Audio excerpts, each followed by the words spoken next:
Halo, Assalamualaikum warahmatullahi wabarakatuh. Welcome back to our channel. Ketemu lagi bersama saya, Ikhwan Yuda Kusuma, di mata kuliah Farmakologi Dasar di Farmasi Studi Program University of Harapan Bangsa. Kali ini kita akan membahas tentang toksikologi in pharmacological science. Artinya apa? Jadi nanti kita akan bicara banyak tentang toksisitas atau benda-benda toksik atau benda-benda beracun atau keracunan, kasus-kasus keracunan yang melibatkan sistem dalam tubuh kita, ya, baik itu dari obat-obatan maupun dari zat-zat di luar tubuh. Oke, sebelumnya saya ingin berpesan pada kalian, keep healthy, kemudian stay at home, nggak usah kemana-mana, di rumah aja sambil belajar, sambil nonton ini ya. Kalau nggak ngerti, nanti tinggal dibahas aja di forum di bawah video ini. Oke, let's check it out. Kita masuk di mata kuliah farmakologi di bagian toksikologi ya pastinya. Oke, jadi apa itu toksikologi? Nah, kalau dari istilah bahasa, toksik itu kan kalau bahasa umumnya itu racun. Logos itu artinya ilmu. Jadi artinya apa? Ilmu yang mempelajari tentang keracunan, ya kan? Tapi kalau diistilahkan berdasarkan bahasa Yunani, dulu toksikologi itu berasal dari kata toksik yang diawali dengan kata tox. Tox itu artinya panah. Nah, zaman dulu ya, anak panah pada para pemburu itu diberikan sebuah racun, baik biasanya itu umumnya itu dari hewan ataupun dari tanaman yang beracun, kemudian dibalurkan di ujung anak panahnya untuk berburu. Ya. Nah, kemudian apa itu toksikologi? Lebih lengkapnya adalah ilmu yang mempelajari tentang efek toksik atau efek yang merugikan, ya, atau efek yang meracuni berbagai bahan terhadap makhluk hidup dan sistem biologi lainnya. Nah, untuk efek toksik itu adalah efek farmakodinamik suatu zat yang berlebihan. Ingat ya, jadi toksikologi itu lebih banyak berikatan secara farmakodinamik dibandingkan farmakokinetik. Sebelum masuk ke lebih dalam, saya ingin nanya dulu nih ke kalian. Kalian paham nggak apa itu farmakologi, farmakokinetik, dan farmakodinamik? Oke, saya ulas sedikit ya. Jadi, di dalam farmakologi itu memiliki dua kelompok keilmuan. Yang pertama adalah farmakokinetik, yang kedua adalah farmakodinamik. Apa sih Pak perbedaannya? Kalau farmakokinetik adalah respon tubuh terhadap obat. Sementara kalau farmakodinamik adalah respon obat terhadap tubuh. Maksudnya bagaimana Pak? Nah, kalau farmakokinetik itu tadi kan respon tubuh, berarti yang merespon siapa? Tubuhnya kan. Nah, respon tubuh terhadap obat. Ketika ada tamunya itu adalah obat, tubuh itu merespon bagaimana sih? Nah, responnya farmakokinetikanya adalah pertama adalah absorpsi, ya, atau penyerapan. Penyerapan ada di mana, Pak? Umumnya penyerapan ada di lambung dan usus halus. Kemudian yang kedua adalah distribusi. Nah, distribusi artinya apa? Sudah tahu ya, secara umum adalah penghantaran, penyampaian ya. Jadi setelah diserap maka dihantarkan, ya kan? Dihantarkan kemana? Nah, nanti kita akan bahas ya. Jadi distribusinya itu adalah melalui siapa? Aliran darah. Yang paling banyak di tempat kita kan di seluruh tubuh apa? Darah kan? Makanya supaya obat itu bisa tertransmisi ke seluruh tubuh, didistribusikanlah oleh darah ya. Kemudian yang ketiga adalah metabolisme. Masih ingat ya, metabolisme itu terjadi di mana? Di hati, betul. Jadi metabolisme terjadi di hati digunakan untuk apa? Hati itu akan membiotransformasi. Bio itu artinya alami dalam tubuh ya. Transformasi, transformer. Tahu transformer itu kayak gimana? Berubah bentuk ya. Berubah bentuknya gimana sih Pak? Dari bentuk yang tidak aktif menjadi bentuk yang aktif ya. Itu adalah proses metabolisme. Kemudian sudah aktif ngapain? Ya bekerjalah dia di dalam tubuh, di tempat aksinya. Nah, kemudian kalau tempat aksinya gimana Pak? Nah, setelah selesai gimana Pak? Berarti masuk ke yang terakhir, yaitu ekskresi. Tinggal dibuang. Siapakah organ ekskresi? Ada dua. Ya. Yang pertama adalah organ pencernaan melalui feses, keringat dan lain-lain ya. Kemudian yang paling banyak adalah obat-obat diekskresi melalui urin. Nah, terus di sini Pak, toksikologi berarti kan kebanyakan di farmakodinamik ya Pak? Nah, apa itu farmakodinamik sih Pak? Jadi, kalau kita bicara tentang farmakodinamik, artinya obat-obatan secara dinamis ya. Kenapa dinamis gitu kan? Kenapa berubah-ubah gitu ya? Karena sebenarnya obat itu mengikuti dari karakteristik reseptornya. Jadi kalau tadi dibilang farmakodinamik adalah respon obat terhadap tubuh. Jadi si tamu itu datang, diabsorpsi, di metabolisme, didistribusi, kemudian diekskresi, dia kan akan berubah-berubah bentuk tuh. Nah, kalau di tubuh saja merespon obat, obat merespon dengan bagaimana? Nah, obat merespon dengan mengikat antara obat dengan reseptor spesifiknya. Itulah yang disebut dengan farmakodinamik. Oke, kalau ada pertanyaan nanti bisa di bawah ya. Jadi farmakodinamik adalah ikatan antara obat dengan reseptor spesifiknya. Jadi contohnya gini, ketika kamu minum obat sakit kepala, reseptor spesifiknya ada di kepala. Iya, betul. Meskipun kamu masuk melalui mulut, dia nggak mungkin lari ke kaki. Pasti larinya ke kepala. Karena apa? Secara farmakodinamik, dia sudah tahu reseptor spesifiknya ada di kepala. Ya, sama halnya kayak kalian kesandung di ujung jari, berdarah, nyeri, ya kan? Nah, kalian minum obat anti nyeri ya, analgesik dan antiinflamasi. Nah, dia nggak mungkin larinya ke kepala, dia pasti larinya ke kaki. Karena apa? Reseptor spesifiknya ada di kaki. Begitu, ya. Siapa yang ahli dalam menentukan ini adalah apoteker, ya, atau farmasis. Nah, kemudian toksisitas gimana, Pak? Sama, dia juga akan berikatan ke tempat aksinya, ya. Kalau dia memang toksik pada saluran pernafasan, dia akan langsung menyerang di saluran pernafasan. Kalau di saluran pencernaan akan langsung menyerang di saluran pencernaan. Nah, apa sih bedanya poisons, venoms, toxins? Sama ya Pak, racun juga Pak. Nah, bedanya di mana sih? Nah, gitu ya. Setiap zat yang alami ataupun zat sintetik bisa menyebabkan injury pada dosis yang berlebihan gitu ya. High enough itu artinya berlebihan ya. Nah, poisons atau racun, ya, poisons itu keracunan bisa jadi ya, merupakan yang berasal dari kimia yang menyebabkan kerusakan dan kecelakaan pada fungsi tubuh ya, fungsi fisiologis dari tubuh. Sementara toksin itu biasanya lebih banyak dideskripsikan sebagai substansi dari produk mikroorganisme.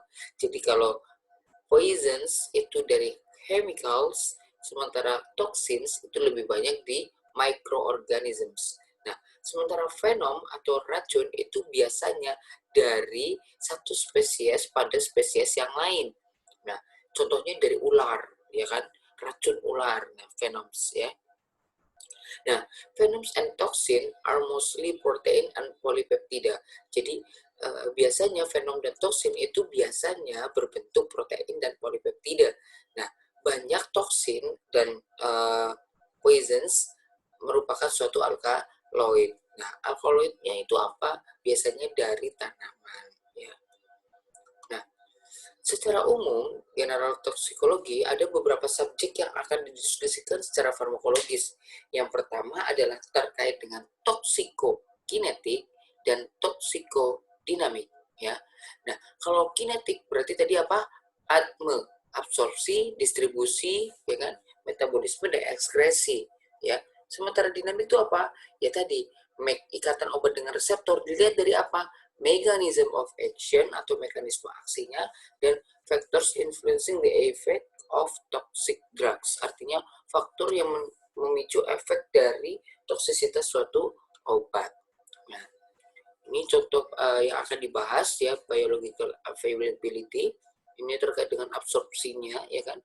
Berapa banyak sih yang diabsorpsi oleh tubuh gitu kan, distribusi masuk ke dalam organnya itu gimana, eliminasi gimana, akumulasinya itu seperti apa. Kalau toksik kan berarti ada ngumpul, dia diem di situ ya kan.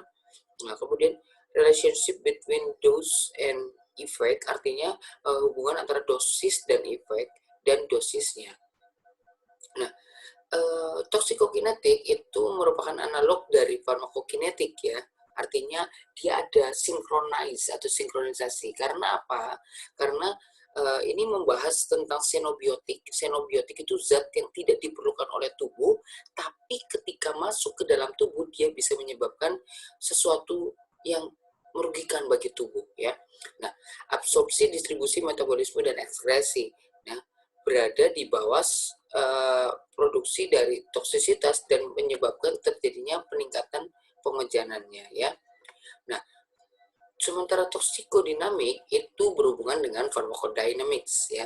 Is the study of the relationship of toxic concentration. Nah, di sini kalau ngomongin dinamik, ngomongin tentang mekanisme kerja ya, berkaitan dengan apa? Dosis ya, dosis toksik dari suatu xenobiotik ya. Contohnya gini, di dalam singkong ya kan, di dalam singkong itu mengandung banyak sianida tapi jumlahnya sangat kecil. Nah, berbeda dengan kopi Mirna. Kopi Mirna itu mengandung 100 gram sianida. Sama atau tidak? Zatnya sama, tapi dosisnya yang berbeda menyebabkan keracunan. Sama halnya kayak gini, paracetamol sehat nggak kalau diminum pada orang orang yang sakit kepala dan demam? Iya bagus gitu ya, minumnya 1 ya 3 kali sehari. Ya. Tapi kalau diminumnya 10 tablet sehari atau 20 tablet sehari, sehat nggak? Ya nggak sehat gitu ya. Nah, kemudian ada xenobiotik merupakan semua senyawa yang tidak dibutuhkan oleh tubuh tapi bisa sangat mempengaruhi sistem dalam tubuh. Nah, klasifikasi keracunan menurut cara terjadinya itu adalah ada cell poisonings, kemudian attempt suicide, kemudian accidental poisoning, dan homicidal poisoning. Jadi bedanya itu apa? Self poisoning itu minum obat dengan dosis yang berlebihan. Ya, misalkan minum Bodex 20 gitu ya. Tapi dengan pengetahuan dosis ini tidak berbahaya. Hanya untuk menarik perhatian, tidak untuk bunuh diri. Seringnya itu adalah insektisida. Ya, jadi kita niatnya itu membunuh hama pada tanaman, tapi ternyata jumlahnya terlalu berlebihan. Akibatnya dia masuk dalam makanan yang kita makan ya. Kemudian ada attempt suicide, artinya ada maksud untuk bunuh diri. Seringnya itu barbiturat dan hipnotik sedatif ya. Jadi ini biasanya terjadi pada orang-orang yang menggunakan narkoba gitu ya, karena hipnotik sedatif dan barbiturat itu berfungsi sebagai penenang gitu ya. Kemudian accidental poisoning, jelas kecelakaan tanpa faktor kesengajaan sering terjadi pada usia anak kurang dari 5 tahun ya. Misalkan apa? Oh, makan baterai ya. Kemudian makan sesuatu yang tidak diperbolehkan, karena anak kurang dari 5 tahun biasanya tidak tahu apa yang dia makan ya. Kemudian homicidal poisoning, tindakan kriminal. Contohnya apa? Yang kemarin, yang kasus Munir, tahu Munir? Yang dia diberikan arsenik di makanannya di pesawat ya. Kemudian ada juga yang kemarin sempat heboh yaitu kopi Mirna. Selain itu banyak sekali kasus-kasus yang terkait dengan pembunuhan dengan menggunakan racun. Nah, klasifikasi keracunan menurut mula waktunya ada yang akut, ada yang kronik. Nah, kalau yang akut terjadi mendadak. Ingat, yang kemarin kopi merah hanya sekitar 15 menit. Ya. Diagnosa lebih mudah ditegakkan, sering mengenai banyak orang, gejala sering menyerupai sindrom penyakit, toksidrom ya biasanya. Kemudian kalau kronik itu gejala timbul perlahan, lama, ya kan. Kemudian penyebabnya dapat diekspresi dalam 24 jam, waktu paruhnya panjang, biasanya akumulasi. Manifestasi kronik pada organ tertentu oleh zat kimia, waktu paruhnya panjang. Contohnya apa? Contohnya saya punya cerita sedikit tentang Napoleon Bonaparte. Dia itu dibunuh dengan cara apa? Dengan menggunakan racun arsenik yang diberikan pada cat ruangan tempat tidurnya dia. Jadi ruangannya dicat tapi mengandung arsenik, sehingga arsenik itu akan mengandung bau kan. Baunya itu akan terus terserap dan masuk ke dalam hidung sehingga akan merusak di bagian pernafasannya. Selain itu, setiap orang sebelumnya yang masuk ke ruangannya Napoleon Bonaparte itu biasanya begitu masuk, kalau yang jarang masuk itu pasti akan mengalami nyeri perut ya. Sementara Napoleon itu justru langsung mendadak mati gitu ya. Setelah kurang lebih 3-6 bulan diberikan pemajanan arsenik di temboknya saja ya. Nah, pembagian toksikologi. Jadi ini adalah ranahnya farmasi. Hebatnya farmasi, kita juga mengetahui tentang toksikologi klinik, toksikologi lingkungan, dan toksikologi forensik. Ini penting sekali karena apa? Belum banyak ahli forensik di Indonesia ya. Dan saya sendiri merupakan orang yang sangat tertarik sekali dengan kajian tentang toksikologi. Kalian akan ketemu lagi dengan mata kuliah toksikologi khusus di semester 6. Oke, ini hanya gambaran umumnya saja. Jadi, pembagian toksikologi berdasarkan jenis zat dan keadaan saat terjadi toksik itu ada toksikologi lingkungan, toksikologi pera, toksikologi bahan makanan, toksikologi obat, toksikologi pestisida, toksikologi kecelakaan, penyinaran, dan industri. Nah, kalau yang obat itu biasanya toksisitas obat itu merupakan efek samping dari kombinasi obat, polifarmasi, ya kan? Banyak obat, banyak toksin sehingga saling meniadakan, kemudian ada yang terkumulatif dalam tubuh dan tidak bisa dibuang, akhirnya menyebabkan keracunan. Kemudian ada toksikologi bahan makanan, biasanya dari pengawet atau pewarna. Pestisida juga sering sekali ya. Biasanya ada pestisida, ada rodentisida ya kan, ada insektisida ya kan. Kemudian ada industri, misalkan ada penyelidikan penyakit kulit dan pernafasan. Contohnya silikosis, antrakosis ya. Oke, kalau lingkungan itu harus berpotensi terhadap air, udara, dan tanah. Misalkan di daerah dekat pabrik itu udaranya juga pasti akan sangat toksik. Karbon dioksida juga termasuk yang toksik. Kemudian kecelakaan, ya kan, mempelajari zat-zat rumah tangga yang dapat menjadi racun. Biasanya kecerobohan, ya, orang tua anaknya makan sabun misalkan, ya. Kemudian mempelajari toksikologi perang seperti bom nuklir, senjata biologi maupun kimia, gas air mata, racun massal, dan lain sebagainya ya.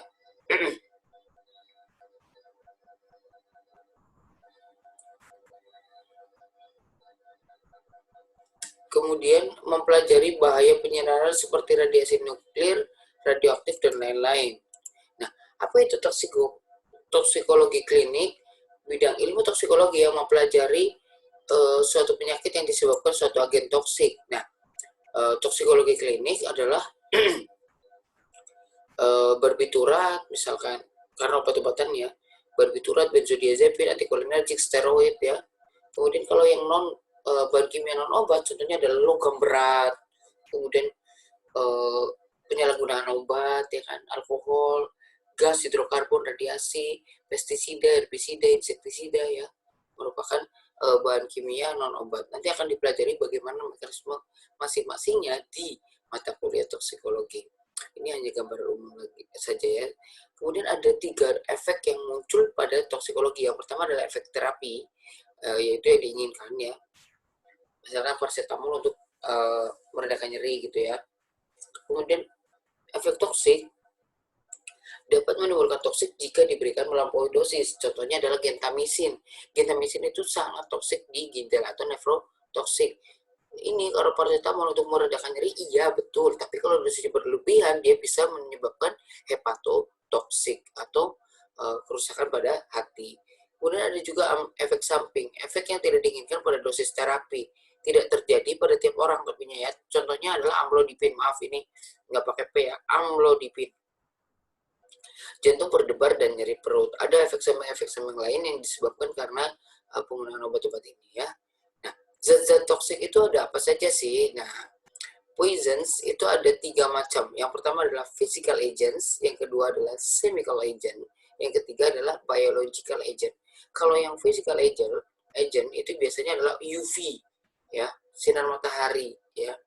Kemudian radio waves, kemudian infrared, X-ray, Nah, kemudian yang chemical itu ada organik dan inorganik. Kalau inorganik itu contohnya adalah merkuri, arsen, kemudian timbal, oksigen ya. Itu termasuk inorganik. Sementara yang organik itu ada air, alkohol, insektisida, barbiturat, amfetamin, dan beberapa obat-obat itu masuk yang chemical organik. Nah, sementara biological agent itu ada animals, contohnya itu macam-macam ini ya, ada neurotoksin, alkaloid ini biasanya ada pada racun-racun hewan yang memang punya racun sebelumnya, contohnya ular, kobra ya. Kemudian ada plants and microbes, yaitu adalah tanaman dan mikroba. Kalau botulinum itu contoh dari mikroba ya. Enterotoksin juga mikroba. Nah, biasanya itu ada beberapa, nanti kalian bisa baca ya apa itu mekanismenya ya kan. Sebenarnya ini kalian harusnya bisa mempelajari lebih dalam nanti ketika belajar farmakologi molekuler. At least ini sebagai pengetahuan kalian bahwa inilah senyawa dan dosis senyawa yang bisa menyebabkan kematian ya. Air kalau kalian minum 1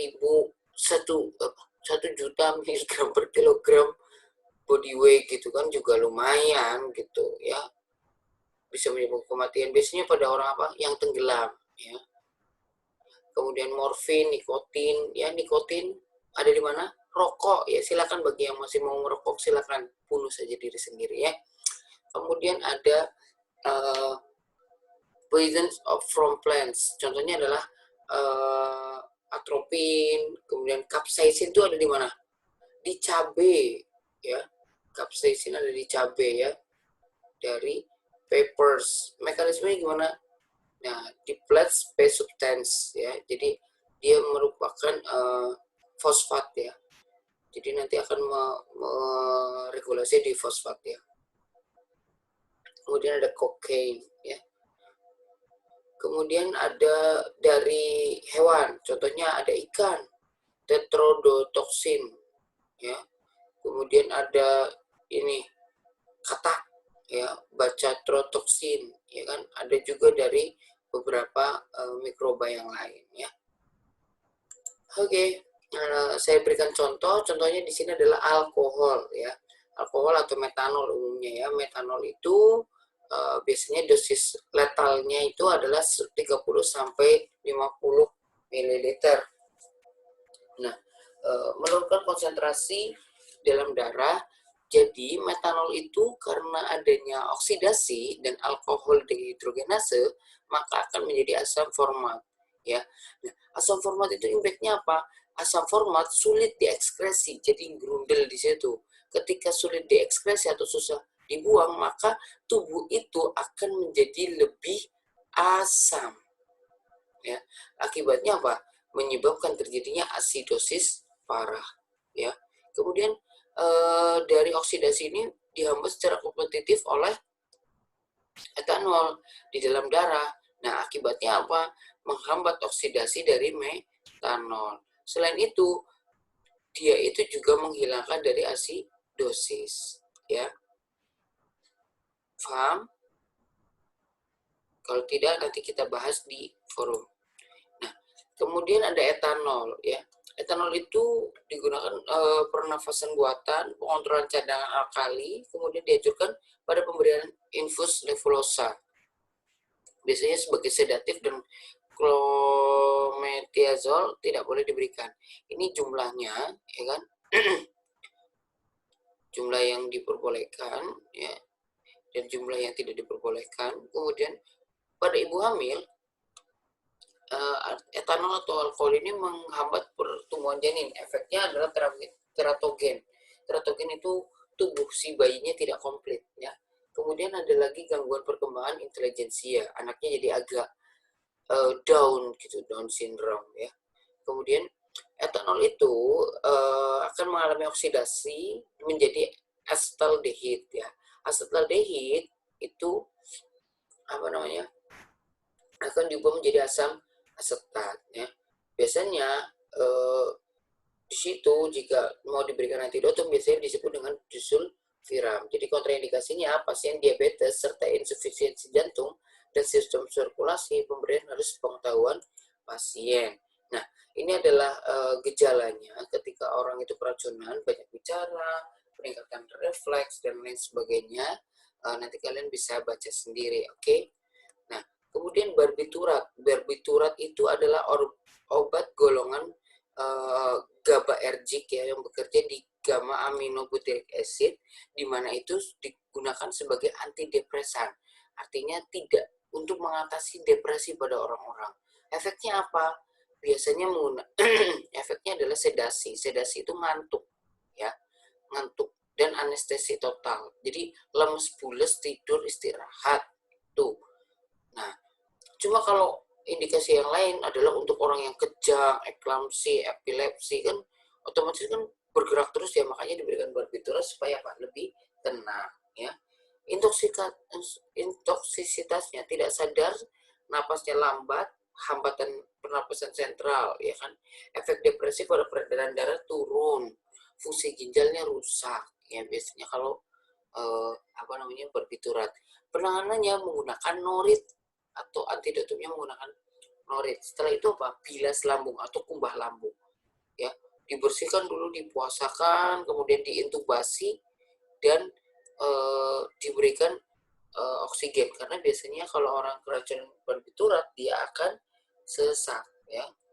Kemudian infus dengan plasma expander, kemudian untuk mempertahankan sirkulasi dan fungsi dari ginjal.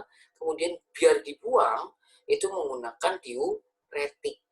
Diuretik itu meningkatkan pipis ya, dengan menggunakan furosemid IV atau intravena, dan infus yang mengandung NaHCO3.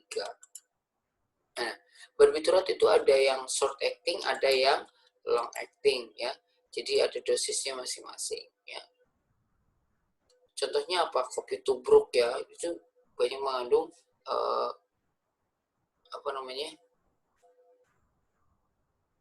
antidotum juga untuk beberapa kondisi. Contoh kayak orang epilepsi, dikasih opi misalkan, kejang itu diberikan kopi ya, betul, karena memang dia itu efeknya menyerupai dari fenobarbital. Ini adalah daftar antara racun atau poisonings atau zat yang beracun dan antidotum. Antidotum itu adalah zat yang digunakan untuk mengatasi keracunan. Biasanya dia akan membentuk ikatan dengan si racun tersebut dan membentuk ikatan kovalen sehingga dia mudah untuk dikeluarkan ya, keluarkan dari tubuh. Karena memang toksin itu, antidotum itu fungsinya adalah bagaimana menetralisir atau membuang suatu zat itu ke luar tubuh ya. Ini kalian harus dihafalkan ya. Nanti kalian akan ada tugas bagaimana cara untuk terkait dengan poisoning dan tata laksananya ini. Penanganannya secara umum yang jelas adalah menjaga vital sign. Vital sign itu apa? Bukan organ vital ya. Jadi vital sign itu adalah tanda-tanda vital. Apa itu? Heart rate, artinya apa? Nadi. Makanya kalau orang pingsan atau jatuh, tiba-tiba langsung dicek nadinya, masih ada apa enggak gitu kan. Kemudian itu adalah tanda-tanda vital yang pertama. Yang kedua adalah ditaruh hidung, jarinya itu biasanya ditaruh depan hidung, ya kan? Buat apa sih? Ngecek RR, respiration rate, atau rate dari pernafasannya, ya. Kemudian apalagi? Heart rate, respiration rate, kemudian apalagi? Suhu, ya. Febris atau afebris. Febris itu artinya demam atau tidak demam. Kemudian menghindari absorpsi racun lebih lanjut. Jika menyebab keracunan diketahui, langsung diberi antidotumnya. Jadi, habis makan zat-zat korosif, langsung diberikan apa di sini misalkan ya, harus dilihat. Racunan cyanida, cari nitrit atau nitrat gitu ya. Oke. Kemudian mempercepat eliminasi racun, artinya apa? Segera mungkin dikeluarkan racunnya, menormalkan kembali fungsi tubuh. Jadi tadi ya, penanganan racun contohnya pada yang saluran nafas itu yang jelas harus menjaga vital sign. Kemudian bantuan pernafasan ya, kalau misalkan saluran nafas kan biasanya RR-nya pasti jelek. Itu menggunakan nafas buatan, kemudian pemberian oksigen tidak lebih dari 6-8 jam. Keracunan yang berbahaya contohnya adalah sianida. Ya. Kalau yang gas yang merangsang contohnya adalah klor, fosgen. Itu menyebabkan udem paru-paru toksik ya. Udem paru-paru menyebabkan apa? Gambarannya itu kalau orang gangguan paru itu sianosis. Sianosis itu apa? Kebiru-biruan atau pucat, pucat jadi biru ya. Kemudian keluarnya busa coklat dari mulut dan hidung seperti takikardi ya. Biasanya kematian dapat terjadi akibat tidak bisa bernafas atau henti jantung. Jadi penyebab kematiannya itu lebih banyak karena tidak bisa bernafas ya. Caranya gimana?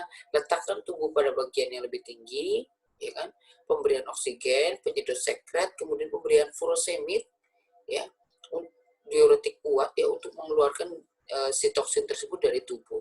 Kemudian diberikan digitalisasi untuk contohnya digoksin untuk menjaga ritme jantung. Kemudian ada profilaksis infeksi dengan pemberian penisilin spektrum luas. Takutnya nanti ada karena ada zat asing masuk ke dalam tubuh, ya kan? Ada yang rusak, infeksi sehingga diberikan penisilin. Pemberian glukokortikoid sebagai inhalasi contohnya adalah auxilosone, ya kan? Glukokortikoid itu kortikosteroid ya, antiinflamasi yang sangat kuat dan obat dewa istilahnya. Nah, kenapa harus diberikan seperti itu? Karena kemungkinan juga sepanjang jalur pernafasan mengalami inflamasi atau peradangan. Kemudian kalau di kulit, biasanya buat orang yang bekerja di laboratorium ya, baju yang terkena kontak dibuka, kemudian kulit yang terkena kontak dicuci dengan air hangat. Jika kulit terluka parah, cuci dengan air, tidak terlalu hangat dan sabun. Bisa dengan pembelasan dengan polietilen glukol atau PIG. Ya. Kalau di mata, jelas dicuci, kemudian usahakan kelopak mata terbalik ya. Bilas dengan larutan. Kalau natrium dihidrogen karbonat itu kalau zatnya asam, misalnya Cl ya. Kemudian asam asetat jika terkena yang basah. Dibilas terus-menerus 5-10 menit untuk pengeluaran benda padat dibutuhkan anestesi lokal. Misalkan bendanya logam gitu ya, masuk ke mata, maka ya harus mau nggak mau harus dibedah ya, dioperasi. Kemudian zat toksik atau air kapur ya, pengeruhan kornea, penimbunan kalsium pada permukaan mata, diberikan natrium edetat ya atau dinatrium eta. Ya, dapat pula digunakan amonium tartrat. Nah, kalau yang oral segera hilangkan dari tubuh dengan cara apa? Bilas lambung atau muntahkan ya sebelum absorpsi terjadi. Kalau misal baru masuk muntahkan, tapi kalau sudah terlanjur masuk maka segera ekskresikan. Membuat racun menjadi kurang atau tidak toksik, menghindari absorpsi racun menjadi absorbensia atau laksansia atau diuretik ya. Contohnya adalah infus larutan natrium hidrogen karbonat ya. Kalau asidosis, kalau alkalosis diberikan L-arginin klorida 1 molar ya. Nah, penanggulangannya gimana? Pertama adalah mengurangi penyerapan pada usus, mengeluarkan racun dari lambung, pemberian katartika atau pencahar ya. Kalau pencahar itu supaya cepat keluarnya ya kan. Kemudian mempercepat eliminasi ya kan. Kalau absorpsinya udah kelanjut tuh udah terserap semua nih, ya udah cepetin dikeluarin ya dengan pembasahan atau pengasaman ya tadi ya. Kemudian hemodialisis yaitu cuci darah ya. Kemudian pemberian antidotum. Nah, pemberian penanganan keracunan yang umum itu apa? Kalau absorpsi racun dalam usus itu biasanya diberikan norit ya atau karbon absorben biasanya ya. Dapat digunakan untuk salisilat, paracetamol, kemudian karbamazepin, dapsone, theophylline, dan antidepresan. Nah, ini merupakan kombinasi dengan bilas lambung. Ada juga dengan kombinasi dengan susu dan sirup MPK. Nah, kalau yang dari lambung, cara bilas lambung itu gimana sih? Ya, kurang lebih 1-2 jam racun tertelan, bahayanya terjadi aspirasi isi lambung. Jadi, saking ininya, keluar semua cairan yang ada di lambung plus makanan-makanannya. Tidak bisa diberikan pada pasien yang ngantuk atau koma, biasanya menggunakan sirup IPK memuntahkan isi perut dewasa dan anak.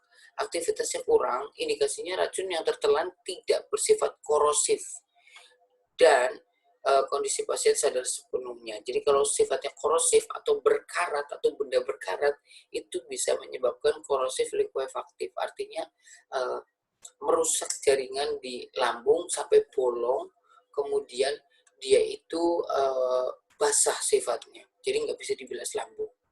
Ya. Nah kalau yang katartik ya kan atau pencahar itu mempercepat pengeluaran. Ya, kalau dari atas sudah terlanjur diberikan katartika, contohnya adalah sorbitol dan magnesium sulfat. Ya, nah kemudian pengasaman dan pembasahan, ya biasanya menggunakan amonium klorid, kemudian vitamin C, ya kan, natrium bikarbonat. Kemudian bisa juga langkah terakhir adalah hemodialisis. Ini adalah pustaka untuk materi ini, kalian bisa cari ya. Kalau butuh nanti tinggal WA ke saya, nanti saya berikan pustakanya.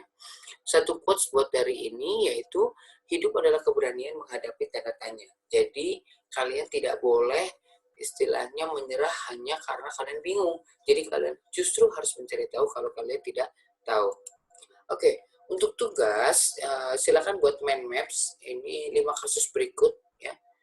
Silakan dibagi sendiri 10 orangnya seperti apa.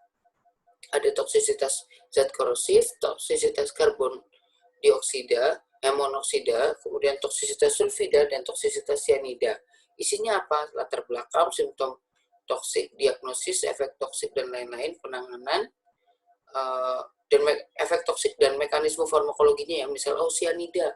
Ketika cyanida masuk dalam tubuh tuh dia ngapain sih? Nah, antidotumnya apa? Nah, itu nanti kalian belajar sedikit saja, tidak usah terlalu rinci, jadi gambaran umumnya saja. Kalau bisa malah berbentuk skema saja, karena saya minta mind map saja, jadi lebih sederhana ya. Dan salah satu studi kasus dan penanganannya ya. Oke, terima kasih, thank you for watching. Wassalamualaikum warahmatullahi wabarakatuh. Sampai jumpa.